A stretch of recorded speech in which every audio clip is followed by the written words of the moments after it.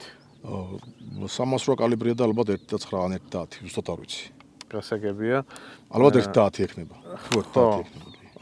თვითონ დამუშავების ხარისხზე რა სიტყვია, თვითონ იარაღის შესრულება ძალიან მაინტერესებს, ხალხი კითხულობს ხოლმე, როგორი არის შეერთების ადგილები მაგალითად, აი რამე შეიძლება რომ მოედავო მწარმოებელს არის არა, ამ შემთხვევაში მე ვერაფერს ვერ მოვედავებ, იმიტომ რომ ვაზნები დელურად დაამუშავა, პრობლემის გარეშე შეიტანა და ამოაგდო. თუმცა მე იმას ვერ ვიტყვი, თუ რამდენ ხანს გააგრძელებს ეს სრულა, ასეთი ზუსტად სრულას. ფიზიკურად ეს მე ფიზიკურად არ შემიძლია ტყუილებს ვერ ვიტყვი. გამომდინარეობს ეს იქიდან თუ რა ინტენსივობით მოხდება იარაღიდან გასროლა და რა ინტენსივობით მოხდება მისი და რა წესით მოხდება მისი მოვლა-პატრონობა, ანუ წმენდა. სწორი გზით გაწმენდის შემთხვევაში, რა თქმა უნდა, ლულა უფრო მეტხანს გაძლევს და მეტხანს იმუშავებს, ვიდრე ეს მიგდებული და შენახვის პირობები საერთოდ როგორ არის ხოლმე? მე გამიგია ხოლმე მაგალითად რომ ატათურქვა თუ არ მოუარე იჟანგება ხოლმე. კი, იჟანგება ყველა იარაღი თუ არ მოუარე და იარაღს უყვარს განიავება, ანუ ხშირად დიდხანს ჩადება თუ ფხალთაში. იარაღს კარგს არაფერს არ უშვება მოკლედ. სულ იდეალურად იყოს გაწმენდილი და იდეალურად იყოს მოულილი ეს იარაღი. კაბურაში ჩაკეტილი მაინც რაღაცა მოუვა. ანუ უხაერობა არ უხდება ეს. უხაერობა არ უხდება. ხო, ჯობია რომ იყოს ამოღებული, განიავებული, ხშირად უტყავდეს მზე და ნიავდებოდეს და შრებოდეს იარაღი. შესაბამისად, გარკვეული მისთვის განკუთვნილი წესით შეზეთვა და ლულისში დაარხეს მოვლა რევიზია და თვალიერება, ასე ვთქვათ რა. მადლობა დიდი. მეგობრებო, მაღაზია კალიბრი საქართველოს ძალიან ბევრ ქალაქებშია, მსხვილ ქალაქებში და არა მარტო იქ.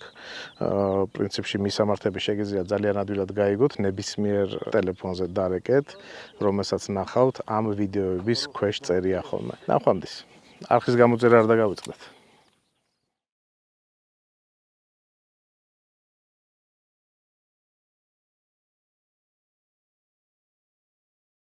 ჩვენი არხის მხარდამჭერები